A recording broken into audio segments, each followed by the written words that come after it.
Yusuf Akbar benshi bamuzina Kristo akiri n'umuririmbyi akaba asanzwe ashigikira abana bo mwibarabara nawe nyene yahoze mwibarabara dukurikire ibikorwa vyiwe n'imigambi afise. Ihorere mwana w'umukobwa yacu wama wigiriwe ndi umuntu yahoze aba mwibarabara rero kandi nta cyizere nari mfise ko nzovayo canke nzoba umuririmbyi nk'uyu ndi uyu munsi.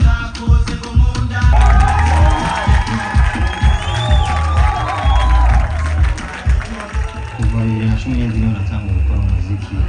nk'akazi nk'uko nabivuga kubera icyo gihe umuziki niwo waciye unandihira ishuri niwo wamfasha kuriha ishuri ndanabandanya ishuri zanje hakuru niho ziba zifatiye mu kuremesha abantu mu kumva yuko nimba akana kayageze ngaha nawe ushobora kuhagera no kuharenga. Urire mwana w'umukobwa yacu wama wigiriwe ndafise umugambi wo gufasha abana b'abanyempano bo mwibarabara n'abana aho nikora rero ndashaka ko kubera ko umutima wanje uranyizeza ko mwibarabara hariyo bakiri ku bandi benshi baronse amahirwe bashobora kuvamo ikintu gikomeye.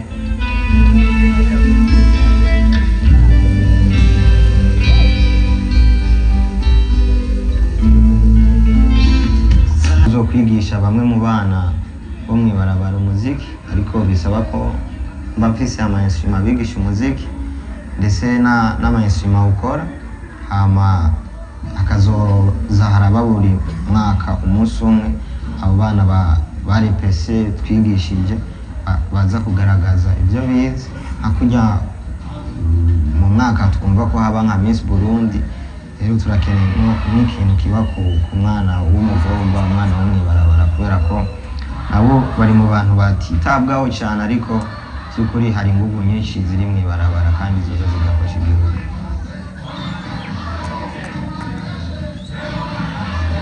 Ibyifuzo byanje nifuza ko mu Burundi tutazoba tucumva ngo umwana wo mwibarabara nifuza ko Burundi buzoba bwarateye imbere ako twumva umwana wo mwibarabara dufite twumva ngo kujya n'umugabo wo mwibarabara yagiye mwibarabara kubera ko ari kigaba yabishatse yego kandi nibaza ko nubwo bitazoca kuri kiriko byoca ko byose nizo ndoto zanje nini cyane ihorere mwana w'umukobwa yacu wama wigiriwe kugiye cawe c'umwiza isa n'ikirangiye.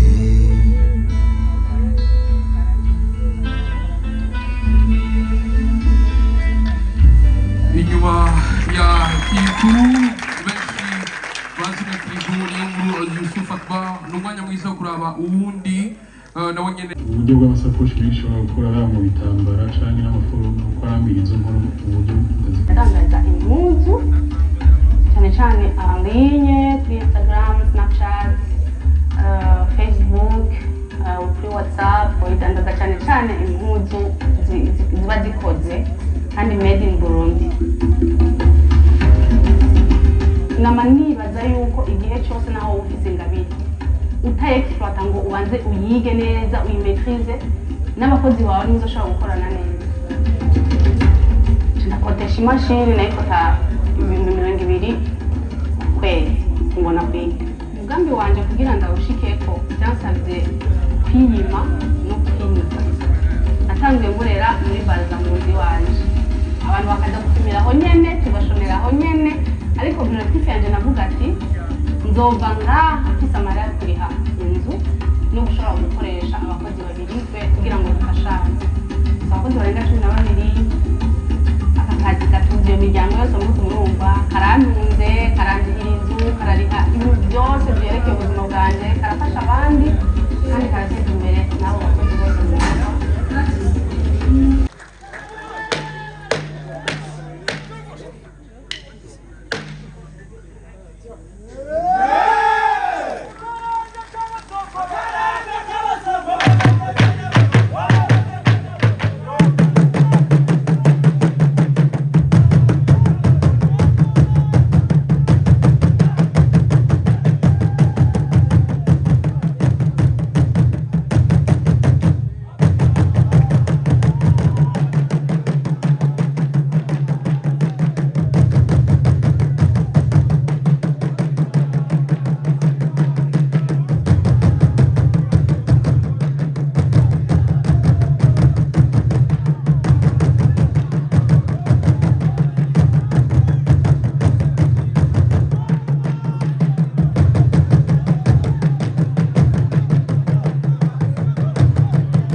kuri jewe rero umuziki n'ubuzima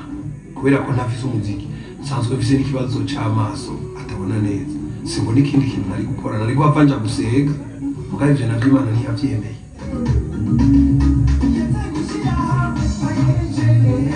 Intango y'umuziki ntiyari yoroshe ubwa mbere mu bwana novuga ngo n'ingabirano nisanzemo abavyeyi tujanye mu misa bisanga nabikuye nkagenda y'abaririmbyi bari iruhande y'ingoma ngo nkicaraho hama ngo hagize umuntu aza kuhankura na komidubu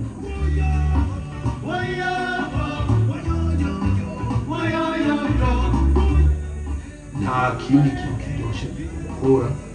canke kiryoshe gutora kw'amafaranga mu muziki ubwa mbere uri kuronka amahera ugire no kuryoherwa kubera umuziki n'ukundana n'abantu bashavuye.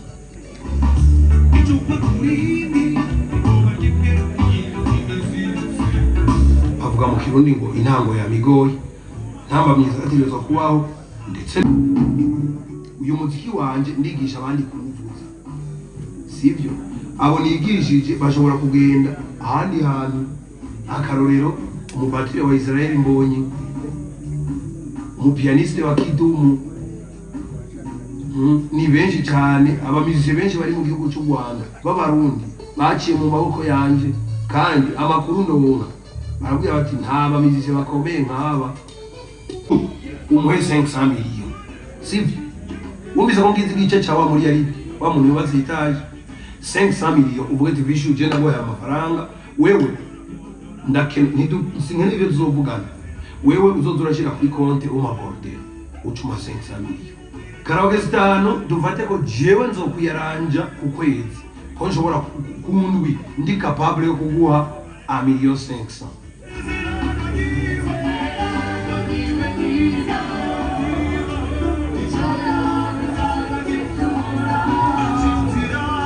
shaka gukora nkorana n'umuntu ivyunguka niko bivuga mu Kirundi ndonke umusesekara nsubizwa amayideni n'umuseseka wo guha ku bandi bari inyuma yanje